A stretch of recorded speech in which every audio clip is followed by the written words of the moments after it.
The first news today is Jake Paul is robbed of his victory.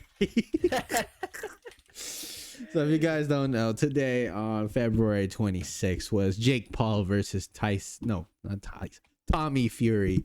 There you go. If Jake Paul ever faced Tyson Fury, it wouldn't be like that. He would be dead. It'd be round 1-2 maybe. Yeah, no, but so today was the fight between Jake Paul and Tommy Fury, and we are going to give our post-fight reaction, primarily because we watched the whole thing through, and we have our thoughts and opinions about it. So I'm going to first toss it to Isaiah for his. Man, like, okay, so we do have to give some preface for this. We actually did think before, I think if you watched some of our previous podcasts when we talked about this, we had a good chance that Drake was going to win. Yeah. Especially because of the habits, the really bad habits that Tommy Fury has as a stylistic choice. I don't think that it's necessarily it's not necessarily a bad stylistic choice, but it's a risky one, and you have to have certain parameters for that to work to your advantage. And we were very unsure if Tommy Fury was going to pull it off, and thankfully he did. But Mark's going to say the same thing that I am, but that was like one of the most stressful fights I think we've ever watched. Not because we thought that they were like necessarily on a high, world champion boxing level, but just the fact that like it was so 50-50 the way that they set that up, that it was teetering every way, and like I shouted at my screen. I was like no, right when Tommy Fury got knocked down in, I think it was at round 7. Right? Yeah, I think round 7. Yeah. Okay, so, and like man, even though I think Tommy has the reach advantage, right? Nope, Jake Paul has the reach advantage by two inches. Okay, 2 inches. Mm-hmm. So I was right. So he had the reach advantage and the height advantage, but Tommy still decided to keep his hands like down. No. Jake Paul had the reach and height advantage, and then Tommy kept his hands down, even though he was shorter. Oh, wait, did I say Jake had his hands down? I think so. Okay, no. Whatever picked up, I meant to say Tommy kept his hands down. That was it. Tommy kept his hands down, and it was the scariest thing because we were just waiting, and we saw it in Jake's eyes that he was just waiting for like the right distance that he could throw like a quick left hook or a nice overhand, and they landed. But thank God that it landed uncleanly, and it landed like it like skid off the shoulder a little bit, so a lot of the power came off and it landed, but it wasn't significant enough to do a lot of damage, which we're thankful. However, again, he got caught once because of a jab, but there were so many other times where if Jake was just a little bit more accurate, or a little bit more aggressive in his fight, then I think Tommy would have had a really bad time, especially with that stylistic choice of wanting to fight with his hands down. And congrats to Tommy Fury for winning. That he had a lot more weight on his shoulders than Jake did, because Jake had everything to win. Tommy had everything to lose. He had like his whole family was boxing. His brother's a boxing phenomenon. Like Devin Haney was there. Mike Tyson was there watching. Like Michael Buffer was there. You know what I mean? Like, you couldn't have made this any more. Shoot, just put Loma in there. Just put Loma like on the side, just watching you. Deontay Wilder was also. Oh yeah. So yeah, Deontay Wilder was there. Imagine if Ali was still alive and he was watching, bruh. So, yeah. So I just thought it was in short, it was a very stressful fight. I'm glad that Tommy won. We were looking that Jake would win, but I'm glad that Tommy won. And yeah, so that's what I think about it. What about you, Mike? What do you think about Tommy Fury's quote unquote victory, according to some people for some reason? It's just an official victory, but man, you fucking lost for me. I'll just be there ain't no reason that fight should have been as stressful as it was. Dude. I'm on, dude. If you weren't facing a YouTuber, Tommy Fury, you would have been knocked out. There have been so many opportunities, even as a person who is not a pro fighter, seeing your mistakes and understanding how to capitalize on mistakes people make, dog. Dog. It was so bad because so many times where he would throw his jab and his right hand would drop to his waist. And I'm like, he could just hit you with a clean left hook and you'd be slept, bro. Oh my god. And not only that, but he would have his right hand up, but his left hand would go down to his waist. And that's when Jake Paul would throw his overhand right. He got lucky. He got so lucky they didn't land. Oh my goodness. I'm like, either they did land and he has a really good chin. He has a really good chin. or it just grazed. Oh my goodness. I'm not homosexual, but that dude has a really nice face. I know. Throughout the entire fight, like even in the ring walk, I was saying, I were like, no homo, but Tommy Fury is a really attractive dude. Yeah, like Squidward from SpongeBob when he had like his face was just like. Oh yeah. Just, yeah, it looked like that. Freaking beautiful Squidward, yeah. Yeah, it looked like beautiful. But to me, honestly, one thing I do have to say is, even though it was an ugly win, I unfortunately had Tommy Fury winning the fight. Like, it wasn't even close. I don't know why people were saying it's like, I don't even understand. We were watching it, and Sean Porter, which was one of the commentator and like a former boxer, he had it 56-56, a tie, a draw. And I was like, I didn't understand how he had it a draw, because clearly round one went to Tommy Fury.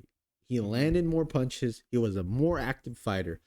Round 2 and 3, Tommy Fury did the exact same thing. Landed more punches, was a more active fighter, capitalized on his flurries, right? Mm-hmm. Round 4, it was a very close round, but again, I still had it for Tommy Fury, landing more of the effective jab as well as the cleaner and effective punches. Round 5, it was getting closer towards, leaning towards Jake Paul. But again, Tommy Fury was more up on his feet, evading punches, landing punches, keeping the distance, as well as capitalizing on closing the distance. 6 was pretty close. I think that's one of the rounds. I'm trying to remember. I'm trying to remember which one he lost points on. I know there was one round 6 or 5. I know one round in somewhere there that Jake Paul did lose points for hitting at the back of the head, which to me, if I was the ref, I would have taken points from both guys because they did it too. Tommy Fury was hitting Jake Paul behind the head as well. All right, I'll just be honest. Like, objectively, if I was the ref, I would have taken points from both guys. One, it was excessive clinching, and 2, both guys were like hitting in the back of the head. I'd have taken points. But then the next round, again, I think Tommy Fury was deducted points again, for again clinching and stuff. And then I think this is round 7 where he got dropped. Yeah, because I think it is a knockdown, but it wasn't because his punch was it threw him off balance, which is what it was scored that way, which I agree with. Right? It was a good knockdown because it did come from a punch and he did go down. That's the rules.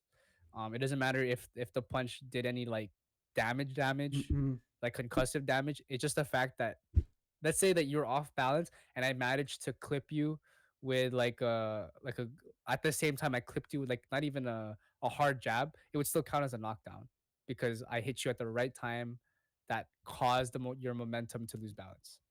Um, but I will also put this in though. Tommy Fury did have some really nice combos. Um, Mm-hmm. they were actually really clean and they were consistent. So like Jake, you could definitely tell what Jake's plan was. Jake was looking for the counter punch play. He was looking for, unfortunately, he was looking for like the knockout because he Mm-hmm. knew he was down on points, so he had to go for a knockout. So he was looking for like those big shots that he can either get like a fury or a stoppage after he was concussed, but Mm-hmm. it never happened. Like they never did enough damage to or they missed. They either missed or didn't do enough damage to where Tommy would be in that state. Yeah. Um, so unfortunately, that's the game he had to play because Tommy was throwing some really nice combos, like jabs that landed, followed up with like a two, and then a two, or then a three, and then a six. So like two hooks. Yeah. After a one and a two, they're really good combos. So what's his what's the dad's name again? Oh, John Fury. John. Okay, John Fury did a really good job at coaching Tommy Fury for those things, looking for the basics, Mm-hmm. looking for throwing in combination, making sure that your jab lands, and then throwing in combination, coming in with a 1-2 and throwing in with a combination. Just the basics of boxing, just throwing in combination. Jake was throwing singular shots, or counter punch shots, which can work sometimes, but Mm-hmm. the person who throws more and lands more is gonna win. That's just basics. So good on Tommy for doing that. Yeah. So I was looking at the scorecards again. Two judges had it 76-73 for Fury, Yeah, which that makes more sense than whatever the one other guy's judge had doing. 75-74 for Paul. Dog. Can we talk about that? Can we talk about how we're glad that Tommy looked as if he was several levels above Jake, in order to see Mm. in order no, hear me out. In order to see the rigging, like little things here and there. The commentators, number one, number two, Oh, dude. um, I couldn't like stand Sean Porter saying I some was stuff. like, what fight is he watching? Are we watching the same fight? Yeah, that's why I turn off the volume sometimes, so I don't hear the absolute bias from the commentary team. Yeah, Because clearly we know that Jake Paul is the A side. He brings the 21.5 million followers on Instagram, right? oh my And god, that's that why was an accolade. I know. Oh my god. Again, so there was that, as well as there've been a few times where I'm like, previously throughout in Jake Paul's entire like professional boxing career, I've been Yeah. calling it out. I've been telling Isaiah, I'm like, this looks so rigged to me. And Isaiah's like, nah, he just hits hard, He just lands that 1-2 at night. I'm like, dog, stop. It does. It happens. It happens. What do you mean? There's again. I will still make the argument that that Tyrone Woodley actually got knocked out because of his skill. Because Jake Paul had the skill to land like a really nice. That was I think it was on a like tube. a week notice. Man didn't even train properly. what? It wasn't Oh my rigged. That's- goodness. That wasn't rigged. He got knocked out because skill issue. You know what I mean? So like it was that's still legit to me. That's still legit to me. Dude, at any point you've been training to box and then all of a sudden your opponent has only a day or two notice or even a week notice, you are bound to win that fight because you've been preparing for it. Well, your opponent hasn't. Just throwing it out in the air and saying, all right, I'm changing my mind. I'm fighting this guy that I already fought and beat. No, but like the argument is that whether if it was rigged in that sense or not for Tyrone Woodley, I don't think getting Ben knocked out. Askren, the first Tyron Woodley fight was the first one. The first one was that was really a skill issue. Oh I my just felt like Jake God. was just better in those moments. In those specific fights, he was just better. And then Ben the Askren Anderson was Silva some- one. No, that was also skill Oh, and so also age. this one's gonna be the only outlier that's rigged. Yeah, Oh yeah, my that's god. right. Cause you gotta look at the score. Come on. It went the distance, and then we were able to see like Oh my god. the little tidbits here and there, little handicaps. The Yes, those commentators. handicaps have been always there for Jake Nah, Paul. bro. Nah. Tyron Woodley even said he's like, No. I can't knock him out. It's a part of the contract. And I was like, What? That's in a contract? you know what? I'm gonna pull it up. Yeah, you know what? Let's actually delve into this because honestly, me personally, Jake Paul really ain't it for me. All right, what do you got? What do you have here? I'll pull it. Okay. All right. I'll keep the empty space open. Yeah. Hi guys, how you doing? We're now we're waiting for Mark to pull up some statistics. Statistics. All right. All right, what do you got? This is coming from Talk Sports, Okay. not some Okay. like regular Joe Schmo. Right? He appeared on the MMA Hour. He claimed Okay. Tyron Woodley, from what I heard, had it in the contract that he was not allowed to knock out Jake Paul.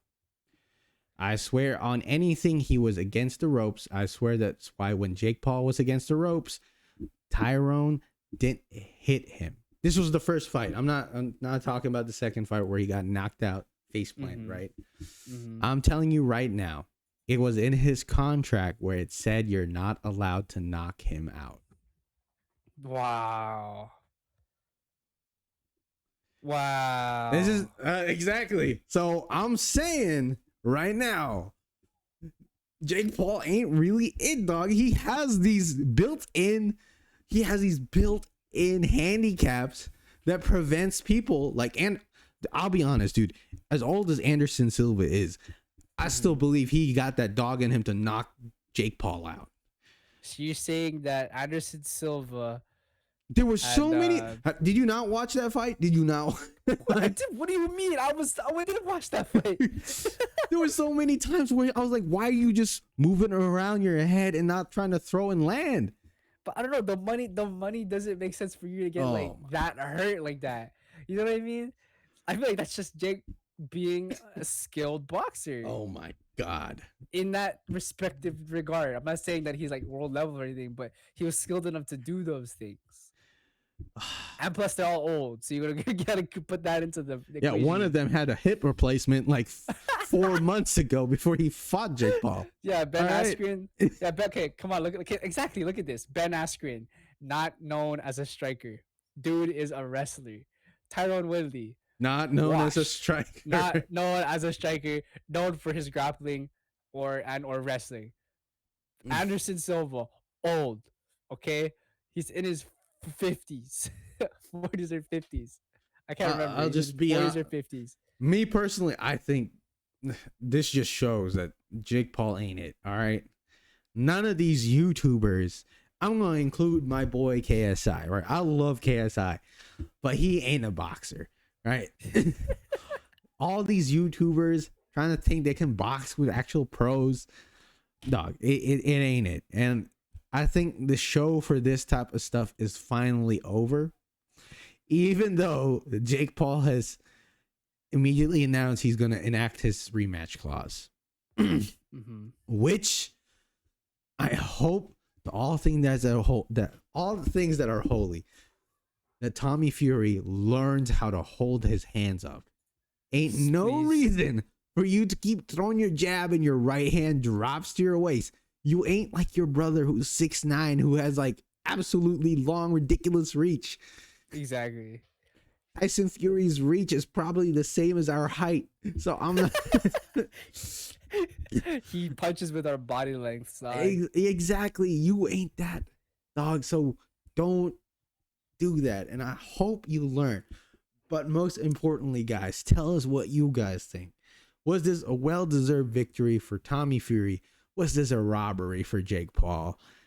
Is Jake Paul a legit boxer, or has this entire thing has been rigged? Let us know in the comment section below.